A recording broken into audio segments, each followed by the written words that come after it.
ಪಾವಗಡ ಪಟ್ಟಣದಲ್ಲಿ ನೂತನವಾಗಿ ಪ್ರಾರಂಭಗೊಂಡ help society ಕಚೇರಿಯಲ್ಲಿ ಇಂದು ಸಂಕ್ರಾಂತಿ ಹಬ್ಬದ ಉಡುಗೊರೆಯಾಗಿ ಕಡು ಬಡ ಕುಟುಂಬದ ಸುಮಾರು 50 ಮಹಿಳೆಯರಿಗೆ ದಿನಸಿ ಕಿಟ್ಗಳನ್ನು ಹೆಲ್ಪ್ ಸೊಸೈಟಿ ಅಧ್ಯಕ್ಷ ಮಾನಂ ಶಶಿಕಿರಣ್ ವಿತರಿಸಿದರು.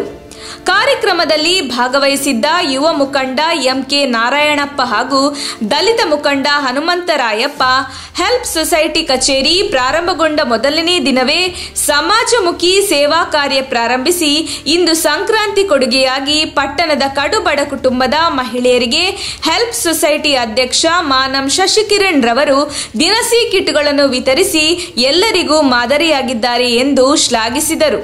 ಡಿಸಿಸಿ ಬ್ಯಾಂಕ್ನ ಮೇಲ್ವಿಚಾರಕರಾದ ಶ್ರೀನಿವಾಸ್ ಮಾತನಾಡಿ, ಸದಾ ಜನಸೇವೆಯಲ್ಲಿ ಮಗ್ನರಾಗಿರುವ ಹೆಲ್ಪ್ ಸೊಸೈಟಿ ಅಧ್ಯಕ್ಷ ಮಾನಂ ಶಶಿಕಿರಣ್ ಹಾಗೂ ತಂಡಕ್ಕೆ ಭಗವಂತ ಮತ್ತಷ್ಟು ಸೇವೆಯನ್ನು ಮಾಡುವ ಶಕ್ತಿ ನೀಡಲಿ ಎಂದು ಶುಭ ಹಾರೈಸಿದರು. ಬಳಿಕ ಹೆಲ್ಪ್ ಸೊಸೈಟಿ ತಂಡಕ್ಕೆ 2022ರ ದಿನದರ್ಶಿ ಹಾಗೂ ಡೈರಿಗಳನ್ನು ವಿತರಿಸಿದರು. ಈ ಸಂದರ್ಭದಲ್ಲಿ ಮುಖಂಡರುಗಳಾದ ಅನಿಲ್, ಬೇಕರಿ ನಾಗರಾಜ್, ಮಂಜುನಾಥ್, ರಮೇಶ್ ಹಾಗೂ ಪತ್ರಕರ್ತರು ಉಪಸ್ಥಿತರಿದ್ದರು.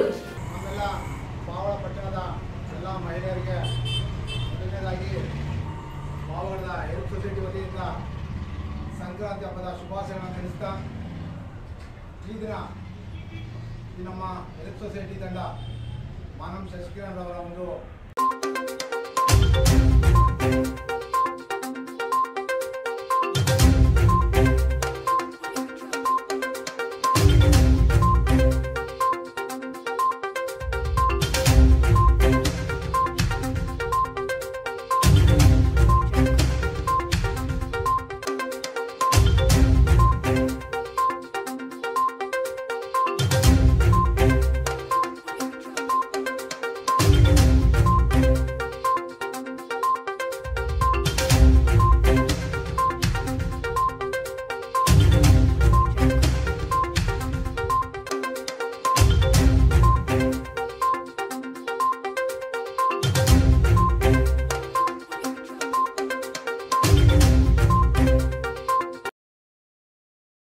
ನಮ್ಮ ತುಮಕೂರು ಮಾಧ್ಯಮದ ವಿಶೇಷ ಸುದ್ದಿಗಳನ್ನು ನಿರಂತರವಾಗಿ ಪಡೆದುಕೊಳ್ಳಲು ಚಾನೆಲ್ ಅನ್ನು ಸಬ್ಸ್ಕ್ರೈಬ್ ಮಾಡಿ. ಕ್ಷಣ ಕ್ಷಣದ ಸುದ್ದಿಗಳಿಗಾಗಿ www.nammathumakuru.com ಗೆ ಭೇಟಿ ನೀಡಿ.